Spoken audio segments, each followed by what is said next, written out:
Sai Ram children, how are you? I hope you all are fit and fine and staying safe at home.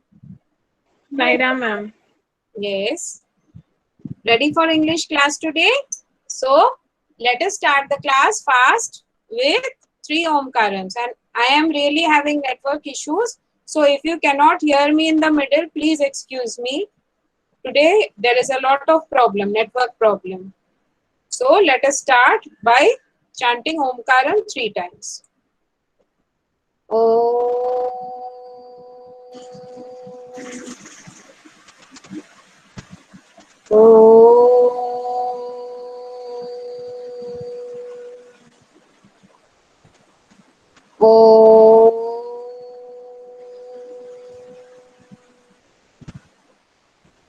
Yes.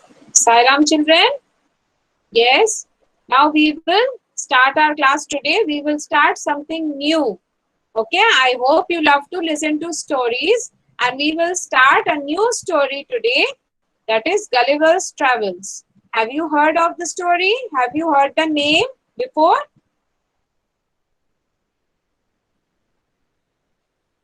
Okay, I guess you have not heard. Then we will start, and for that I will tell you the story first, then we will get into the lesson.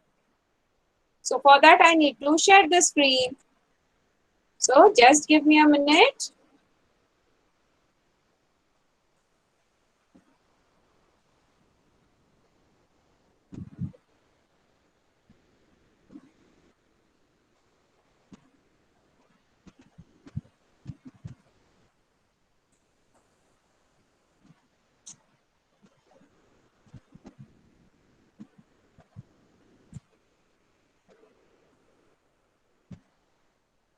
Yes, Sai Ram children. This is the lesson. Let us first see what is there. Okay. Ma'am, screen is not visible. Screen नहीं दिख रहा आपको? Screen में क्या दिख रहा है? Black आ रहा है पूरा? Yes ma'am, your name and black. Okay, screen मैंने लोड कर दिया यहाँ से. I see lot of problem is there. Never mind. I will tell you the story. Just listen to me. Okay? Yes ma'am, maybe I'm not able to see. Okay okay okay. हो सकता है. तो network problem है, आज का weather कुछ ठीक नहीं है. So I will tell you the story. First listen to the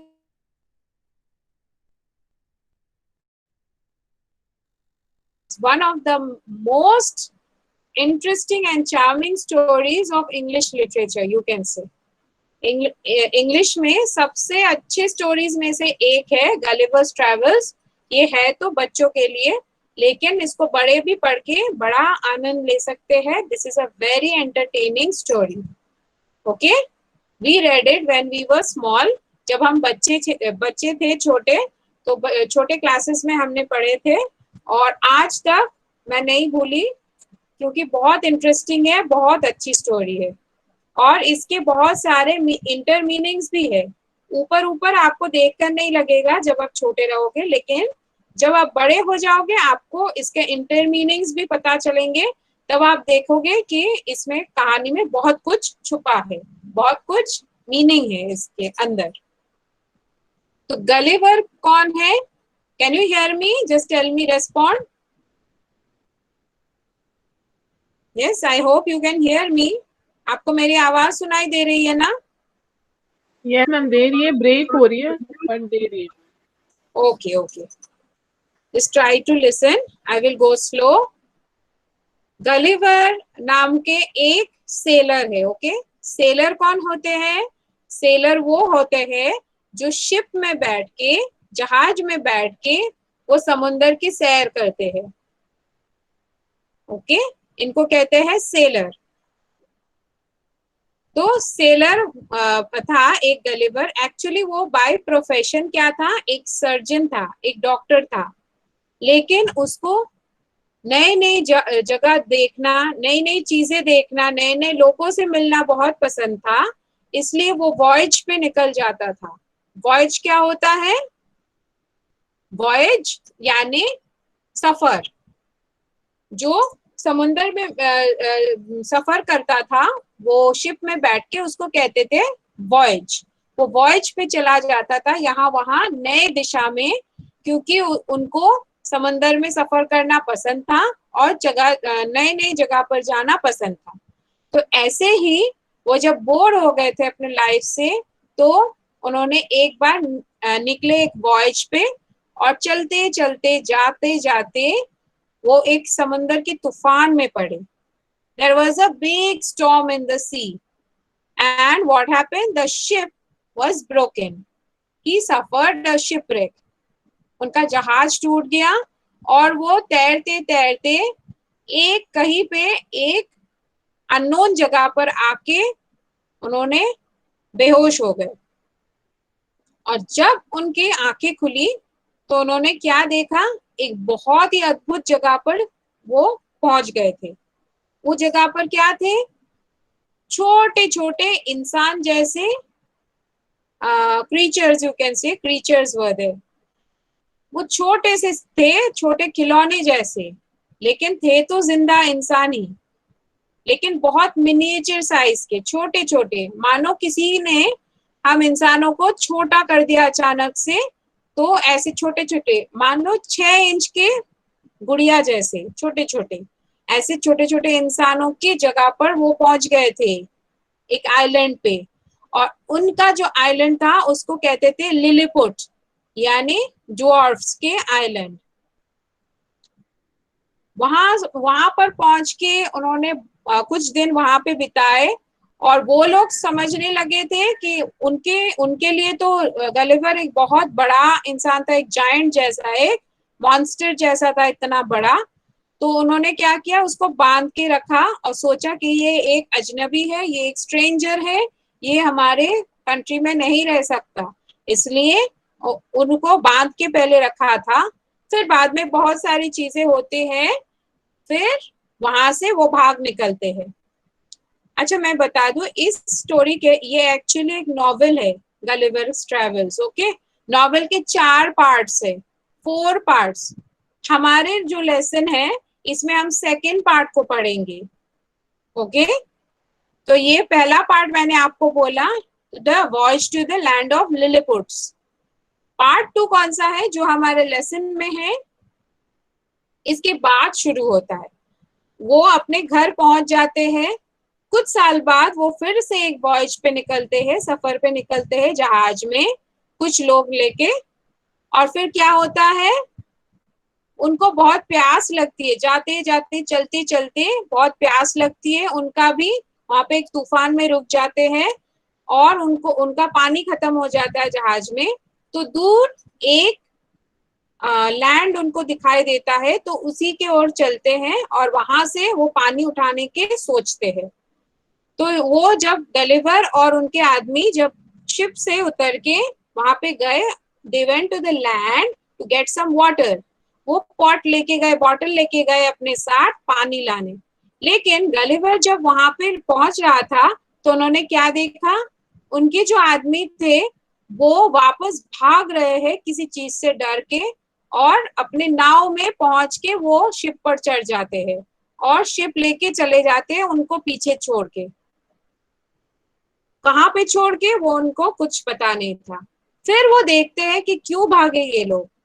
सामने उनके सामने बिल्कुल एक लंबा सा, बहुत बड़ा सा एक जाइंट, एक मॉन्स्टर खड़ा था। वो इतना लंबा था कि उसके पैरों तले गलिवर कुचल जाता, इतना लंबा था।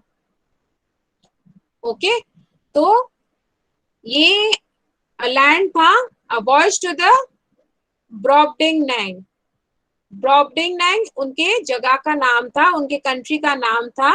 ये सारे इमेजिनरी है, ओके, असल में ऐसे कोई जगह नहीं है, ये सारे इमेजिनरी है, ये सारे काल्पनिक है, और लेकिन गलिवर के लिए सच है ये।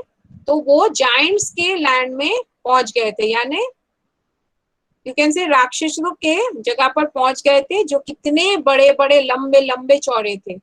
और ये कौन था जो इनको मिला, ये एक फार्मर था, ये एक किसान था। उन्होंने देखा कि गलिवर उनके सामने एकदम छोटे खिलौने जैसे हैं, उन्होंने इसको उठा लिया, फिर अपने घर पे लेके गए, तो घर पे भी सब हैरान हो गए। Everyone was very surprise to see him. और उन्होंने देखा कि ये कौन है, ये कौन सा जीव है इतना छोटा। और उनके जो बच्चा है छोटा, उसको लेके उसने सोचा कि वो खाने की चीज है गलिवर, इतना छोटा है। उसको लेके वो मुंह में डालने ही वाला था कि गलिवर चिल्लाने लगा और बच्चा डर के उसको फेंक दिया। वो गिर के उसके हाथ पैर टूट जाते, लेकिन उसके बच्चे के मम्मी ने उसको पकड़ लिया उनको, और पकड़ के टेबल पर अच्छे से रख दिया। तो ऐसे ही उनके साथ भी ऐसा कुछ दिन बिताते हैं, फिर वहां से भी वो भाग निकलते हैं।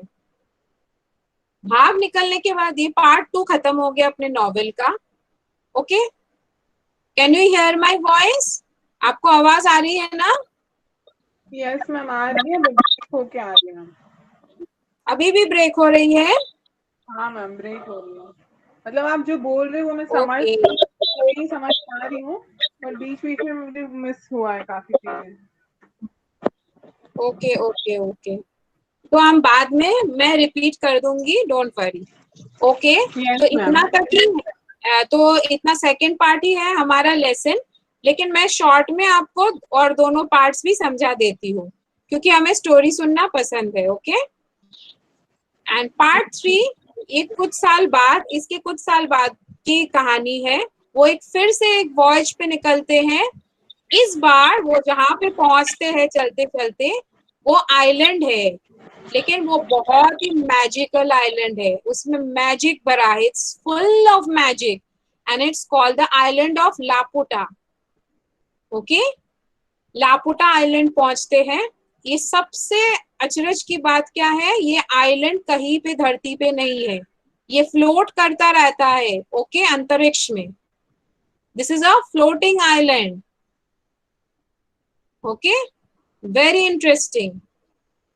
और बहुत सारी जगह पर पहुंचते हैं। और लापुटा में कौन रहते हैं? लापुटा में सारे इंसानों के, मतलब जो एकदम स्मार्ट किस्म के इंसान है, जो एक्सपर्ट्स है, साइंटिस्ट है, म्यूजिशियंस है, एकदम टॉप क्वालिटी के, वहां पे रहते हैं।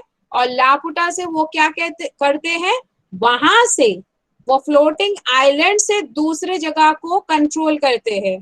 वो ऐसे गैजेट्स उन्होंने बनाए, वहां से वो बटन दबाते हैं, जैसे हम लोग करते हैं ना, यहाँ पे चांद पे सैटेलाइट भेजते हैं, अर्थ से सब कुछ रिमोट के द्वारा हम ऑपरेट करते हैं, जस्ट लाइक दैट। लापुटा वहां से वो फ्लोट करता है, लेकिन वो सारी चीजें अर्थ में कंट्रोल करते हैं वहां से। और यहाँ पे जाके क्या देखता है गलिवर, कि यहाँ पे सारे जो इंसान है वो ऐसे ही यूजलेस साइंटिफिक इंफॉर्मेशन और डिस्कवरी में ऐसे अपना वक्त बर्बाद कर रहे हैं। ओके, ये सारे ऐसे चीजें खोज रहे हैं, ऐसे चीजें बना रहे हैं जिनका कोई मतलब ही नहीं है। They are wasting their time behind all wasteful scientific knowledge and music and everything. यानी इनका कहने का तात्पर्य ये है, मीनिंग ये है कि ये लोग अपना टाइम बर्बाद कर रहे हैं और सोच रहे हैं खुद बहुत बड़े बड़े काम कर रहे हैं, लेकिन एक्चुअल में ये कुछ नहीं कर रहे। तो यहाँ से भी, और यहाँ से जापान भी जाते हैं, जापान से जाके वहां से भी लौट के आते हैं। और कुछ साल बाद, ये हो गया थर्ड पार्ट कहानी का। ओके, और fourth part and the last part of it, वो चौथी बार वो उन्होंने ठान लिया था कि अब और नहीं जाना मुझे, अब बहुत मन उठ गया मेरा, मुझे और वॉयज पे नहीं जाना। लेकिन फिर भी लास्ट टाइम वो एक वॉयज पे जाते हैं, और this time he went to voyage to the land of Houyhnhnms. Okay, अजीब सा नाम है हॉयनिम्स। इसमें बहुत मजेदार चीज है, क्योंकि ये लैंड है, ये कंट्री है किनका? Talking horses. यानी यहाँ के जो इनहेबिटेंट्स है, यहाँ के जो रहने वाले हैं, वो हॉर्सेस है। और मजे की बात ये है, हॉर्सेस को बोलना आता है, इंसान जैसे बोलते हैं, सुनते हैं, और अच्छे अच्छे हॉर्सेस हैं, इन सब में अच्छी फीलिंग्स है। लेकिन यहाँ पे एक अजीब सी चीज है, यहाँ पे कुछ इंसान जैसे दिखने वाले चीजें भी है। ओके, उनके हाथ पैर टूटे फूटे से है, ऐसे कमर झुक गए ऐसे वाले हैं। They are bad looking human beings, और उनके नाम है याहूज। ओके, इनको कहते हैं याहूज। तो यहाँ पे जाके उनको बड़ा अच्छा लगता है गलिवर को, क्योंकि यहाँ पे हॉर्सेस कितने अच्छे हैं, सब एक दूसरे की कदर करते हैं। They feel for each other and they are very kind and helpful. Okay, Gulliver को एक टॉकिंग हॉर्स अपने घर पे ले जाती है, और वो उसके मालकिन बन जाते हैं, और मालकिन की तरह उसको ट्रीट करती है। लेकिन वो बहुत अच्छी रहती है, खाने को देती है, सब अच्छी अच्छी चीजें देती है और रखती है अच्छे से। लेकिन यहाँ के जो इंसान जैसे दिखने वाले लोग हैं, जो याहूज है, वो बहुत शैतान है, उनको परेशान करते रहते हैं। तो वो याहूज से बड़े चिढ़ जाते हैं। He gets very angry of the yahoos. And after some time, एक वॉयजर उनको मिलता है, दूसरा वॉयजर, जो कि एक पोर्चुगीज सेलर है। आपने पोर्चुगल का नाम सुना है? एक कंट्री है यूरोप में। यस, तो वहां से एक सेलर आता है और इनको रेस्क्यू करके यहाँ से होयोनिम्स कंट्री से ले जाते हैं, और वापस इनके घर, जो कि इंग्लैंड में है, लेकर जाते हैं। लेकिन मजे की बात ये है, ये टॉकिंग हॉर्सेस के बीच में रह के इनको हॉर्स ही पसंद आते हैं, और इंसान यानी वहां पे जो याहूस थे, इंसान इनको आज बिल्कुल अच्छे नहीं लगते। तो ये क्या करते हैं, अपने रेस्ट ऑफ द लाइफ अपने स्टेबल में घोड़ों के साथ ही अस्तबल में रह जाते हैं, और इनको इंसान बिल्कुल पसंद नहीं आते। तो ये है हमारी शॉर्ट में गलिवर की story.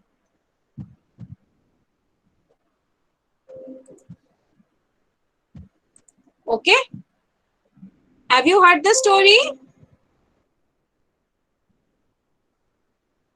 I think you could hear.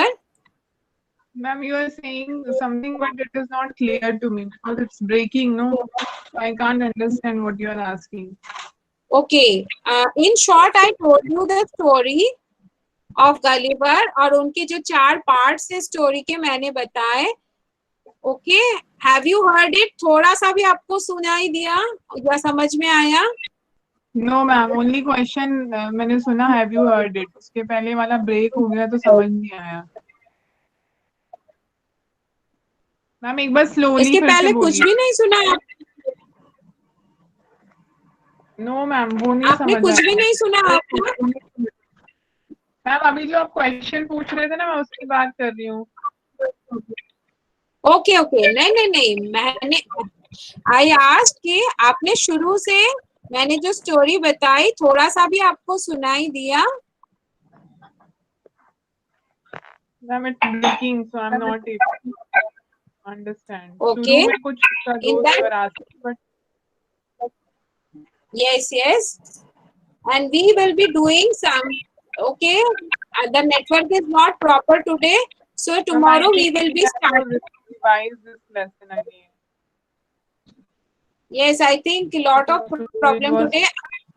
Yeah, because of network, it was not clear, ma'am. We will, yes, it was not clear. So tomorrow we will get on to the new onto this lesson, and tomorrow हम continue करेंगे. Okay. So let us end the class today. I will stop sharing and come back to you. आज का network proper नहीं है और time भी मतलब expire हो गया है. So we will come to the new lesson tomorrow, and let us end this class today with Shanti Path. So please join your hands.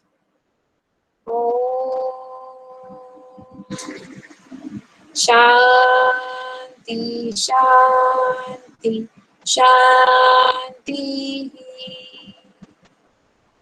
Sai Ram children, see you in the next video.